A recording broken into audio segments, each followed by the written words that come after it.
Hollywood didn't collapse because of bad movies. It collapsed because of movies that were too big to fail. What happens when a studio bets everything, its stars, its backlot, its future, on one film and loses? These weren't just flops. They were financial detonations that nearly erased empires. Tonight, we're dissecting the 10 most expensive disasters of classic Hollywood, and one of them almost ended a studio you still know today. Let's open the vault. It was supposed to be reverent, monumental, untouchable. By the mid-1960s, the biblical roadshow epic was already wobbling. Audiences had grown restless. Tastes were shifting. Television had shortened attention spans. But united artists believed scale could still overpower doubt. If earlier religious spectacles had filled theaters, then this one, larger, wider, more solemn, would do the same. The budget climbed past $20 million, an extraordinary figure for 1965. Director George Stevens pursued visual perfection with near-obsessive control. Scenes were restaged. Lighting was recalibrated. Landscapes were framed like paintings. The film assembled an astonishing lineup of cameo appearances, recognizable faces appearing briefly in sacred roles. An idea designed to elevate prestige. Instead, it fractured immersion. Audiences began spotting celebrities instead of scripture. The 3-hour-plus runtime tested patience. Roadshow engagements required reserved seating and premium pricing, which narrowed accessibility at a moment when younger viewers were gravitating towards sharper and riskier storytelling. The pacing was solemn to the point of stillness. Reverence became heaviness. Marketing positioned it as an event, a spiritual experience on a colossal screen. But events demand urgency. This felt distant. Critics were divided. Some praised its visual grandeur. Others described it as emotionally remote. Word of mouth cooled quickly. The spectacle was undeniable, but spectacle alone no longer guaranteed cultural dominance. By 1965, the audience had changed faster than the studios realized. Financially, the returns were insufficient against its production and distribution costs. Large format engagements, expensive prints, and promotional campaigns further tightened margins. While not a complete commercial void, it failed relative to expectation, and expectation was the true risk variable. More important than the numbers was the signal it sent. The biblical epic, once a reliable prestige machine, no longer felt invincible. Roadshow excess, once a badge of grandeur, now appeared indulgent. The greatest story ever told did not end the genre overnight, but it exposed fatigue in a format built on scale and solemnity. Hollywood had mistaken reverence for inevitability, and the audience had quietly moved on. MGM wanted another Gone with the Wind. That ambition alone made the project dangerous. By 1957, the studio system was straining under television competition and rising production costs. Epics were still viewed as prestige armor. Sweeping romance, Civil War spectacle, star power. Raintree County was engineered as an answer to nostalgia. It was marketed as grandeur reborn. The budget approached $6 million, substantial for the era. Elaborate sets recreated 19th century America. Expansive outdoor sequences were staged with ambition. Elizabeth Taylor, already a luminous box office presence, anchored the film alongside Montgomery Clift. Then reality intervened. During production, Clift was involved in a serious automobile accident that delayed filming and altered the film's momentum. His recovery required adjustments in scheduling and performance logistics. The accident generated headlines, but it also slowed a production already balancing prestige expectations against escalating costs. When released, the film's length and tone drew mixed reactions. Critics noted its beauty but questioned its cohesion. Audiences admired the stars but did not return in overwhelming numbers. The emotional sweep MGM hoped would ignite repeat viewings never fully materialized. The issue was not total rejection, it was underperformance. A film built to dominate instead merely existed. Marketing leaned heavily on spectacle and romance, but by the late 1950s, audience appetites were shifting. Television offered serialized drama at home. Younger moviegoers gravitated toward contemporary stories. The Civil War epic, once a proven draw, no longer carried automatic urgency. Financially, the returns did not justify its scale. MGM had invested in grandeur during a period when precision mattered more than size. Profit margins narrowed. The comparison to Gone with the Wind, though unofficial, amplified disappointment. When you aim for legend, on anything less feels like loss. Raintree County did not collapse a studio. It did something quieter. It revealed how fragile replication can be. You cannot manufacture lightning twice by copying the storm. In 1957, MGM learned that nostalgia is not a strategy. It is a memory, and memories do not always sell tickets. This one wasn't just expensive, it was personal. By 1960, the traditional studio system was weakening and independent star-driven productions were rising. John Wayne wasn't just starring in the Alamo, he was directing it, financing it through his company Batjack, and attaching his own financial future to its success. He believed deeply in the story. He believed scale would make it definitive. The budget swelled to roughly $12 million, enormous for a historical war film at the time. A full-scale replica of the Alamo mission was constructed in Texas. Thousands of extras were employed. Battle sequences were staged with logistical ambition that rivaled older studio-era spectacles. Wayne was not chasing modest returns. He was aiming for permanence. The production stretched long. Costs escalated. Roadshow presentation added prestige, but also financial risk. Reserved seating, limited engagements, extended runtime. These elements created event positioning, but they narrowed audience throughput. When released, the Alamo performed respectably, but respectability was not enough. Against its heavy investment, marketing expenditure, and distribution model, the film did not generate the level of box office dominance required to secure comfortable profit margins. International returns were particularly soft. The Cold War climate did not translate American frontier mythology as universally as anticipated. Critics acknowledged the scale while questioning pacing and dramatic focus. At nearly 3 hours, the film demanded commitment. Repeat viewings were limited. The cultural impact was quieter than expected for a project designed to roar. Financially, Wayne carried the strain for years. He had structured financing in ways that tied personal assets and long-term income to the film's performance. The movie did not implode publicly, but internally it represented financial vulnerability. Wayne would continue to act prolifically afterward, in part to stabilize his position. Oh, the deeper issue was timing. By 1960, audiences were beginning to lean towards sharper narratives, social tension, and modern themes. Grand patriotic epics no longer guaranteed collective enthusiasm. The certainty of earlier decades was fading. The Alamo did not fail in spectacle. It failed in inevitability. It proved that even cultural myth, backed by star conviction and massive resources, could no longer assume dominance at the box office. Hollywood was entering a decade where belief alone was not insurance. The set was real. The collapse was not supposed to be. In Spain, producer Samuel Bronston constructed one of the largest outdoor sets ever built for a motion picture. A full-scale Roman forum rose under the sun, columns towered, marble facades stretched across acres. Thousands of extras moved through meticulously choreographed sequences. The ambition was architectural. The budget approached $19 million, monumental for 1964. Bronston was positioning himself as a new titan of epic filmmaking. Historical grandeur had delivered box office triumphs before. He believed Rome would conquer again, but audiences were tiring. By the mid-1960s, historical epics were saturating theaters. Spectacle was no longer rare, it was expected. And expectation reduces awe. The film featured major international stars and elaborate battle sequences. Its narrative explored political decay, imperial succession, and moral deterioration, themes rich with resonance, yet the pacing leaned deliberate, even austere.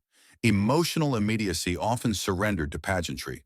Marketing emphasized scale. White posters showcased architecture and armor. Roadshow engagements framed it as another monumental experience. Attendance did not follow projection. Domestic performance underwhelmed. International markets delivered uneven returns. Production expenses combined with distribution costs created financial strain that box office revenue could not sufficiently relieve. Critics were divided. Some praised craftsmanship, others cited emotional distance. The film was not dismissed as incompetent. It was judged as excessive. For Bronston, the consequences were severe. His production company, already heavily leveraged from multiple large-scale projects, faced mounting financial pressure. Within a few years, his empire collapsed. Assets were liquidated. The Grand Roman Forum set stood as a reminder of ambition without sustainable return. The irony was in the title. The fall of the Roman Empire depicted imperial overreach and internal fragility. Behind the camera, similar dynamics unfolded. When scale becomes identity, scaling back becomes impossible. In 1964, Hollywood witnessed something subtle but decisive. Spectacle had stopped guaranteeing security. The empire on screen fell slowly. The one behind it fell faster. It was designed as a correction. After earlier instability at 20th Century Fox, the studio wanted safety, a lavish family musical with broad appeal, talking animals, elaborate sets, and award-season prestige. The logic seemed airtight. Big-scale musicals had worked before. Wholesome spectacle still felt dependable. The budget climbed to roughly $17 million. Location shooting in England created logistical strain. Animal handling proved far more complicated than optimistic planning suggested. Weather delays disrupted schedules. Sequences had to be restructured around unpredictable creatures. Production timelines extended. Costs followed. The studio did not retreat. Marketing framed the film as an event, colorful, optimistic, prestigious. Rex Harrison anchored the project, and the adaptation carried literary familiarity. Executives anticipated multi-generational attendance, repeat viewings, and awards-driven longevity. But by 1967, the ground beneath Hollywood was shifting. Younger audiences were gravitating towards sharper, more contemporary storytelling. Countercultural themes were emerging. The traditional roadshow musical, polished, extended, meticulously orchestrated, was beginning to feel dated to the very demographic driving theatrical growth. When Dr. Dolittle premiered, its length and pacing tested patience. Critics delivered mixed reactions, noting impressive production values but questioning narrative energy. Word of mouth cooled quickly. Financially, the results were sobering. Box office revenue failed to justify its inflated cost. Although it earned Academy Award nominations, prestige did not convert into sustained commercial strength. The expense of prints, advertising, and reserved seat engagements further narrowed margins. The deeper issue was strategic miscalculation. Fox had assumed that scale equaled safety. Instead, scale magnified risk. The studio was still recovering from earlier overextensions, and another underperforming epic deepened internal caution. It was not a sudden implosion, it was erosion. Dr. Dolittle stands as a transitional warning. The era of lavish, formula-driven musicals was waning. The new Hollywood movement was approaching, and audience appetite was evolving faster than executive forecasting. The animals behaved unpredictably, so did the market. And in 1967, Fox learned that familiarity no longer guaranteed protection. From the beginning, this production resisted control. MGM positioned Mutiny on the Bounty as prestige restoration, a remake of a proven property anchored by one of the most recognizable actors in the world, Marlon Brando. The strategy was built on name recognition and epic maritime scale. The execution became something else entirely. The budget rose toward $19 million. Extraordinary for 1962. Filming in Tahiti delivered visual authenticity but introduced logistical volatility. Weather disruptions delayed shooting. Transportation of equipment inflated costs. Script rewrites continued mid-production. Directorial changes added instability. Brando's performance choices became a subject of industry conversation. His interpretation of Fletcher Christian, restrained, deliberate, accented, diverged from expectations of heroic flamboyance. Whether artistically justified or not, the departure unsettled studio confidence. The ocean was not cooperative. Ships required constant maintenance. Scheduling shifted repeatedly. Every extension meant additional payroll, housing, and operational expenditure. The film was no longer expensive. It was escalating. When released, the film performed respectably, but not spectacularly. Against a typical production budget, its revenue might have been sufficient. Against its actual cost, the margins tightened severely. Critics offered measured responses. The cinematography and location authenticity drew praise. The pacing and dramatic intensity received scrutiny. Audiences admired the visuals but did not respond with overwhelming repeat attendance. For MGM, the timing was unfortunate. The studio system was already under financial strain from declining theater attendance and rising production overhead. A massive, over-budget epic that failed to dominate globally amplified existing vulnerability. Mutiny on the Bounty did not collapse MGM overnight. It exposed fragility. Large-scale location shooting had been marketed as realism. In practice, it magnified unpredictability. Star power had been considered insurance. It became another variable. In 1962, Hollywood was still convinced that spectacle and reputation could overpower logistical chaos. The Pacific proved otherwise. And MGM learned that when control slips behind the camera, the ledger feels it first. This was not a production. It was a slow-moving financial crisis. Originally budgeted at roughly $2 million, Cleopatra did not simply go over schedule. It detonated its own ceiling. Illness delayed its star. Weather ruined early sets built in London. Entire portions of footage were scrapped. Production relocated to Rome. Massive sets were rebuilt from the ground up. Every restart meant new payroll, new logistics, new contracts. The budget surged past $30 million, with some estimates placing total costs far higher once marketing and distribution were included. In 1963, that figure was staggering. 20th Century Fox was not gambling, it was committing everything. Elizabeth Taylor's record-setting salary made headlines. Her on-set romance with Richard Burton generated global press attention. The publicity was relentless, but publicity does not reduce overhead. Director changes and script revisions compounded instability. Hundreds of crew members operated across sprawling Roman reconstructions designed to overwhelm the eye.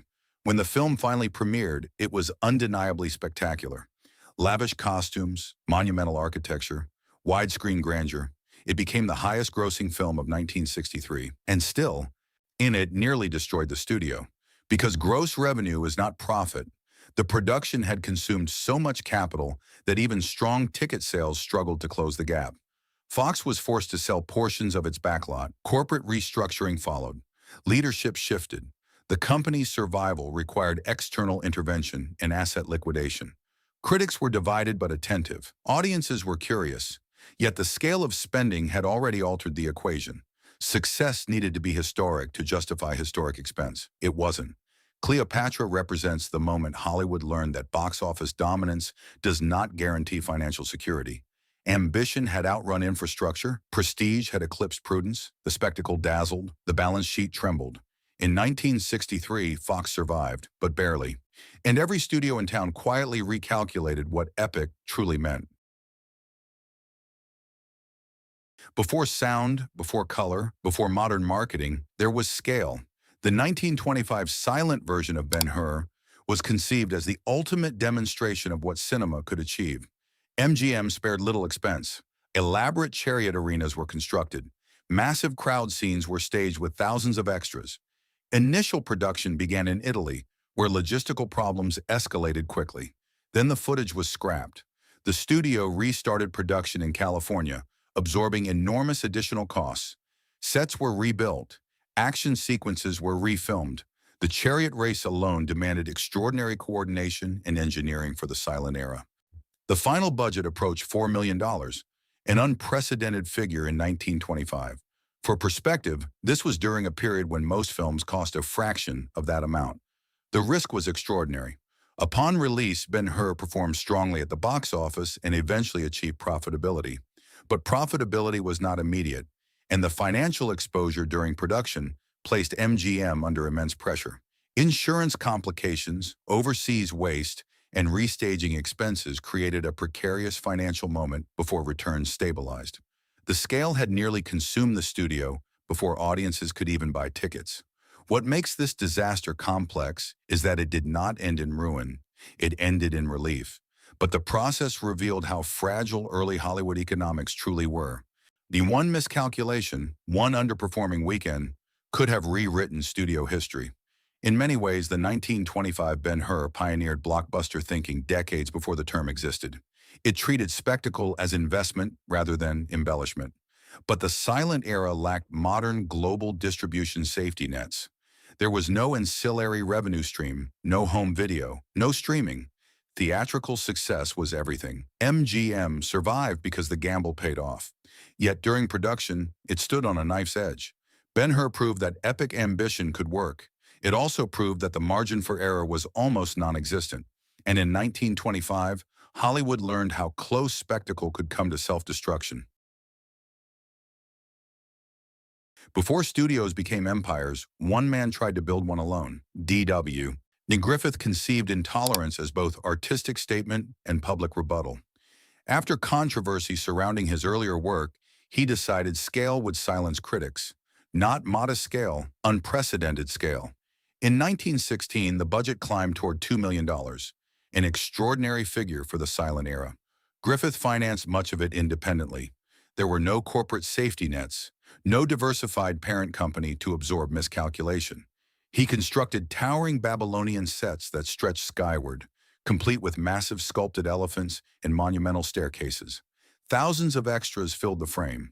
4 separate historical storylines were intercut: ancient Babylon, Judea, Renaissance France, and modern America. An ambitious narrative structure decades ahead of its time. The film was not small in any dimension. But ambition does not guarantee audience comprehension. Upon release, viewers struggled with its cross-cutting complexity. The structure that Griffith considered revolutionary felt confusing to many patrons, accustomed to simpler storytelling. Running time extended beyond typical expectations. Exhibition logistics became complicated. Financially, the return was devastating. The film failed to recover its cost during its initial run. Without modern distribution expansion or international marketing strategies, box office revenue proved insufficient.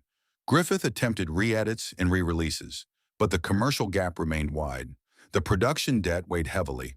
Investors grew cautious. Griffith's personal influence in the industry weakened. Though he would continue directing, the era of unchecked creative authority had shifted. What makes Intolerance remarkable is not incompetence, it is overreach. The film is now studied as a landmark in cinematic innovation. Its scale influenced future epics. Its editing techniques shaped film language. But in 1916, innovation did not offset expenditure. Griffith had wagered reputation and capital on spectacle. The audience admired portions. They did not repay the investment. In practical terms, Intolerance demonstrated the volatility of early Hollywood economics. Without corporate buffers, individual visionaries bore full exposure. When ambition exceeded commercial appetite, consequences were immediate. The Babylonian walls stood tall. The financial foundation beneath them cracked. And in 1916, one of cinema's earliest architects learned that artistic grandeur and financial sustainability are not the same discipline. It began as confidence. After the success of The Deer Hunter, director Michael Cimino was granted unusual creative freedom. United Artists trusted his vision. That trust came with resources and minimal interference. The initial budget for Heaven's Gate was projected around $11 million. It did not stay there.